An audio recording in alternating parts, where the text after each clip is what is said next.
한스 위스도프 유년 시절 이야기.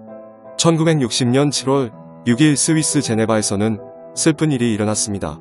모든 분들에게 존경을 받았던 시계 역사의 큰 별인 한스 위스도프가 그의 제네바 호수의 남쪽 해변에 있는 여름 별장의 스케일 플루리에서 가스 중독으로 사망을 한 것이죠. 매우 존경받는 회사의 설립자가 79세의 나이로 세상을 떠났다는 소식을 들은 날이었습니다.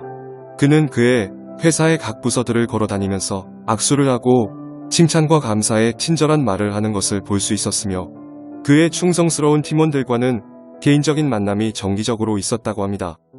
직원들은 그들의 사장이 직원들과 좋은 관계를 항상 중요하게 두는 진정한 신사라고 높이 평가하였습니다.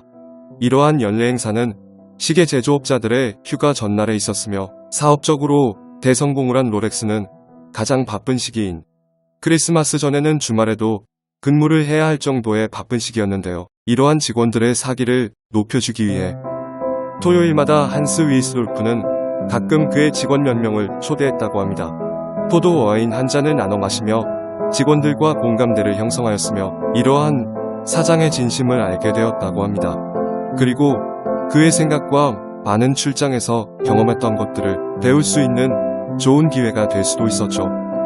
한스 위스도프는 겨울철 긴 휴가 기간에는 미래를 위한 여정으로 사용하였는데요. 1947년 10월 30일과 1948년 3월 3일 사이에 그는 비행기로 여행을 했다고 합니다.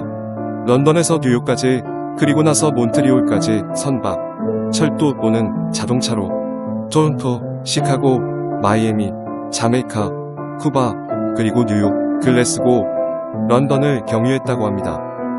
이 여행에는 그의 동료들과 함께 하였으며, 많은 경험을 함께하며 회사를 더욱 키우기 위해 노력하였습니다.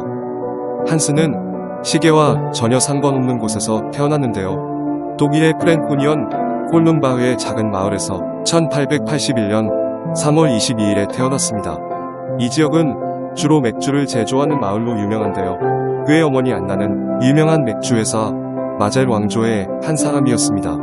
지금도 이 회사는 릴맥주로 유명한데요. 마이셀 바이스라는 모델이 널리 알려진 모델입니다. 그의 아버지 요한 다니엘 페르디난드라는 철물점과 가정용품 가게를 운영하였으며, 한스 위스도르프 할아버지 칼 위스도르프 역시 콜룸바흐에서 시장을 운영하였기에 그는 유복한 환경에서 자라게 됩니다. 좋은 환경에서 교육을 받은 한스는 어머니의 바람대로 상업학교에 입학하여 상업연습직을 받게 되어 있었는데, 그 후 두 삼촌의 양조장 사업에 참여하게 될 운명이었습니다. 그러나 한별이 그 소년의 삶을 비추고 있는 것 같았는데요. 그가 12살이 되었을 때 어머니가 죽게 됩니다. 여기서 그의 인생이 바뀌게 됩니다. 1892년 3월 27일 젊은 어머니가 36세로 세상을 떠났을 때, 아내보다 9살 위였던 한스 위스도르프스의 아버지는 이미 너무 아파서 더 이상 가정을 돌볼 수 없었습니다. 그 삼촌들과 이모들은 불쌍한 한스를 키우게 됩니다. 부모들이 바라던 대로 한스와 형제들은 다행히 생활력이 강했습니다. 그 마을의 장터의 상점에서 파는 것은 점차 자리를 잡아가게 됩니다. 비록 연습생 생활을 성공적으로 마쳤으며 그것은 전문화되었다. 아마 그의 성공에는 유년 시절 어린 나이에 부모님 없이 자란 생활력과 연습생으로 일찍 기술을 연마한 점이 초석이었을 것입니다. 19세의 한스 위스도르프는 이후 양조장에서 몇 주 동안만 머물고 새로운 세상에 눈을 뜨게 됩니다. 당시 스위스는 인공진주 시장이 활성화 시기였는데요. 인공진주의 제작과 유통 및 외국어의 능통함이 중요한 역할을 했던 시기였습니다. 스위스에서의 경력이 그에게는 훨씬 더 유혹적이었는데요. 이때의 선택이 나중에 한스의 삶의 중심지가 될 것이라는 것은 예상하기에 어려웠을 것입니다. 상인 연습생에서 그의 다음 정류장은 다음과 같았습니다. 진주회사에 그동안의 배운 노하우를 활용하였으나 영어가 능통한 그는 진주회사보다는 시계 영업으로 점차 커리어를 넓혀가는데요. 스위스 서부의 주라 지역과 비슷한 풍경의 프랑코니아에 있는 그의 흐너코튼이라는 회사입니다. 라쇼트 퐁과의 인연이 시작이 됩니다. 시계 수출업체인 쿠노커트는 80프랑을 주며 그를 고용하였습니다.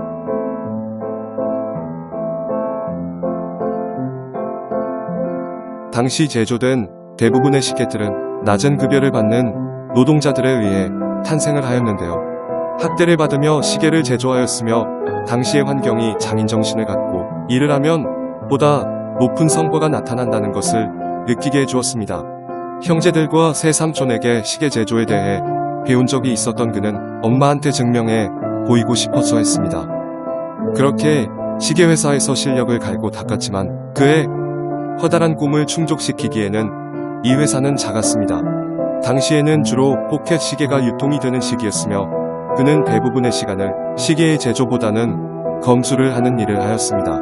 태엽 시계의 경우 손으로 시계를 와인딩을 해야 했기에 그런 일을 하는 작업자는 손가락이 변형되는 일도 다반사였습니다. 하지만 한스는 그러한 환경에서도 미래에 대한 시계에 대한 매력을 느꼈으며 그런 고가의 시계를 구입하기 위한 목표를 세우게 됩니다. 그 당시 그의 생각은 회고록에서 이렇게 이야기를 합니다. 질 좋은 시계는 다음에 구할 수가 없기 때문에 경첩이 달린 훌륭한 포켓 시계를 구입해서 삼촌들에게 선물을 해서 기쁘게 할 거야. 라는 생각으로 어렵게 번 돈으로 세계의